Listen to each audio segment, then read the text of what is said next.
आज का टॉपिक है हमारा what is a solution, what is a mixture हम लोग पढ़ चुके हैं।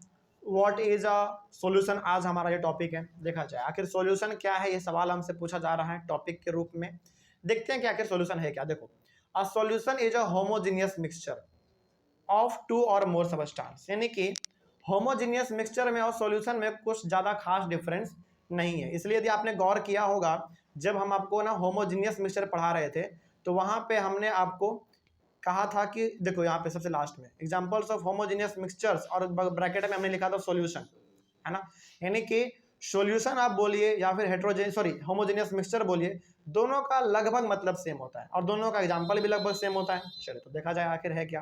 तो सॉल्यूशन बेसिकली है कुछ नहीं, जो होमोजेनियस मिक्सचर है वही हमारा बेसिकली सॉल्यूशन भी है। ठीक है, तो यहाँ पे आप याद रखिएगा सॉल्यूशन कुछ नहीं है, बस होमोजेनियस मिक्सचर को ही हम लोग सॉल्यूशन भी कह सकते हैं। ठीक है, examples of solutions are sugar solution, salt solution, sea water, alcohol, petrol, soda water, soft drink, kerosene etcetera. इसमें भी आप गौर करेंगे कि एग्जांपल हमने वही सारे लिखे हैं जो कि हमारा एग्जांपल होमोजेनियस में था। तो होमोजेनियस में और सॉल्यूशन में उतना कोई खास फर्क होता नहीं है। आगे देखिए फिर, सॉल्यूशन में B as a solid solution यानी कि alloys, liquid solutions and gases solution, gaseous solution, यानी कि सॉल्यूशन हमारा तीनों प्रकार का हो सकता है, सॉलिड भी, लिक्विड भी और गैस भी। सॉलिड में हमारा अलॉय होगा, अभी बात करेंगे उसके बारे में क्या है। सॉलिड सॉल्यूशन में हमारा अलॉय होगा, लिक्विड में हमारा कुछ भी हो सकता है जो कि लिक्विड हो, और गैस में हमारा बेसिकली एयर हो जाएगा। तो ये हमारा सबका सब एग्जांपल है सॉल्यूशन का। आगे देखा जाए अब ये अलॉय है क्या। देखो, alloys are homogeneous mixtures of metals and cannot be separated into their components by physical methods.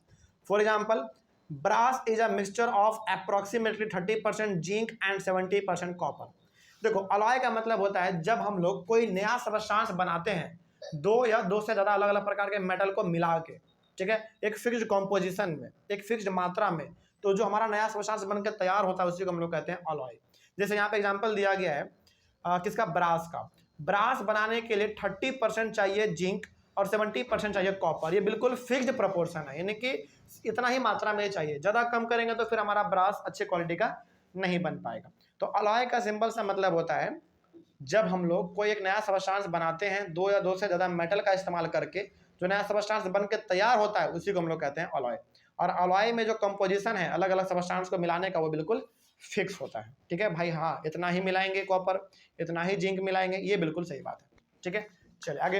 A solution has a solute and a solvent as its components. अब चूंकि हम लोग टॉपिक पढ़ रहे हैं सॉल्यूशन, तो सॉल्यूशन के अंदर आपको दो टर्म याद रखना है, पहला सॉल्यूट और दूसरा सॉल्वेंट। ये दोनों याद रखना बड़ा आसान है। क्या है देख लेते हैं। देखो, सॉल्यूट एंड सॉल्वेंट क्या, देखो, the substance which is dissolved in a liquid to make a solution is called solute and the liquid in which solute is dissolved is known as solvent. मतलब ये हो गया, चलो एग्जांपल के तौर पे हम यहाँ पे लेते हैं चीनी पानी का एग्जांपल, यानी कि शरबत का। आपने क्या किया, पानी लिया, उस पानी में आप चीनी मिला रहे हैं, तो आप मिला क्या रहे हैं, चीनी। तो चीनी हमारा हो गया सॉल्यूट। और आप मिला किस में रहे हैं, पानी में, तो पानी में हमारा पानी हो गया हमारा सॉल्वेंट। कोई डाउट इसमें।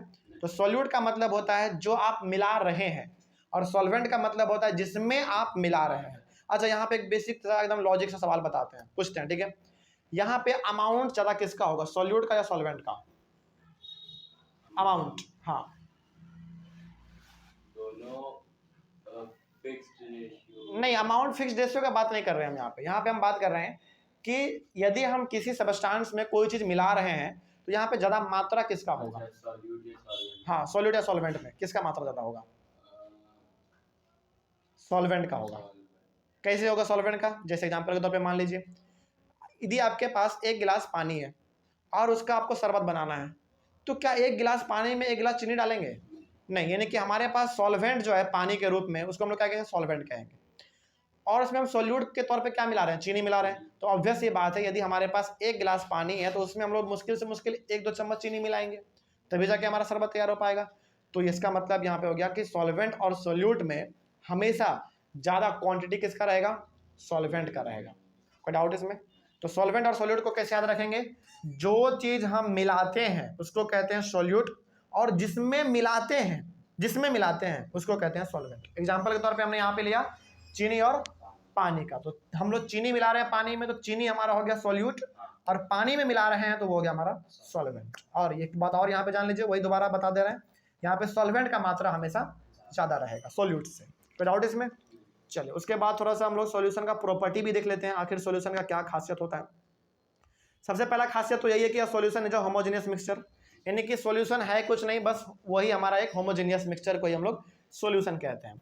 The particles of a solution are smaller than 1 nm। nm का मतलब होता है नैनोमीटर, नैनोमीटर यानी कि सॉल्यूशन का जो पार्टिकल होगा, जैसे कि आपने ना पानी में आपने चीनी मिलाया, पूरी तरीके से वो घुल गया, आपको पार्टिकल दिख तो नहीं रहा है, लेकिन माइक्रोस्कोप से जब आप उसको देखने की कोशिश करेंगे ना, तो उस शरबत का एक पार्टिकल 1 नैनोमीटर होता है, यानी कि 10⁻⁹ मीटर। सोचो ये माइनस में है, मतलब कि बहुत छोटा, 0.0000 समथिंग ऐसा कुछ आएगा, यानी कि बहुत छोटा, उसको आप खुले आंखों से नहीं देख पाएंगे, इसके लिए आपको माइक्रोस्कोप का इस्तेमाल करना ही पड़ेगा।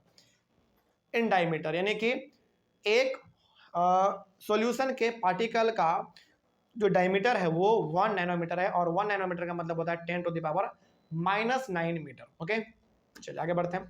सो they cannot be seen by naked eyes, तो इतना छोटा होता है कि हम उसको खुले आंखों से नहीं देख सकते हैं। आगे, because of very small particle size they do not scatter a beam of light passing through the solution, so the path of light is not visible in a solution. यानी कि देखिए आप क्या कीजिएगा, घर में आप जाइएगा, ठीक है, आप एक शीशे वाले ग्लास में पानी लीजिए, उसमें 2 चम्मच चीनी मिलाइए, चीनी मिलाने के बाद आप उस ग्लास से कोशिश कीजिएगा कि एक लाइट पास हो जाए, है ना। लाइट पास होने के लिए आपके घर में यदि लेजर लाइट है तो उसका आप इस्तेमाल कर लीजिएगा एक बार। तो यदि आप उसमें लाइट पास कराएंगे ना, तो आपको लगेगा कि आपको प्रतीत होगा कि इसमें लाइट तो पास ही नहीं कर रहा है। क्यों नहीं कर रहा है पास? क्योंकि शरबत का यानी कि शुगर और वाटर का जो हमने मिलाया, उसका पार्टिकल इतना छोटा है, इतना छोटा है कि उसके ऊपर से लाइट का पार्टिकल होके गुजर जा रहा है, लेकिन टकरा नहीं रहा है। टकराता कब है? जब दोनों का पार्टिकल थोड़ा सा बड़ा बड़ा हो, लेकिन यहाँ पे इतना पार्टिकल उसका छोटा है, इतना पार्टिकल छोटा है कि उसके ऊपर से होकर गुजर जाता है, लेकिन वो टकराता आपस में नहीं है। तो इसको आप ऐसे भी याद रख सकते हैं कि सॉल्यूशन में आप लाइट ट्रैवल करवाएंगे तो कभी भी वो लाइट ट्रैवल आपको होता हुआ नजर नहीं आएगा। क्यों नहीं आएगा? क्योंकि सॉल्यूशन का पार्टिकल बहुत ही छोटा होता है, इतना छोटा होता है कि लाइट का पार्टिकल उसके ऊपर से होकर गुजर जाएगा, लेकिन वो आपस में टकराएगा नहीं। ठीक है ना, चलो आगे बढ़ते हैं। फिर उसके बाद the solute particles cannot be separated from the solution by the process of filtration. देखिए, जैसा कि यहाँ पे एक बात कहा गया है फिल्ट्रेशन का, जैसे मान लीजिए कि आपने पानी में चीनी को मिलाया, ठीक है, हमारा सॉल्यूशन तैयार हो गया। क्या आप पानी में से चीनी को फिल्ट्रेशन प्रोसेस के द्वारा दोनों को अलग कर पाएंगे?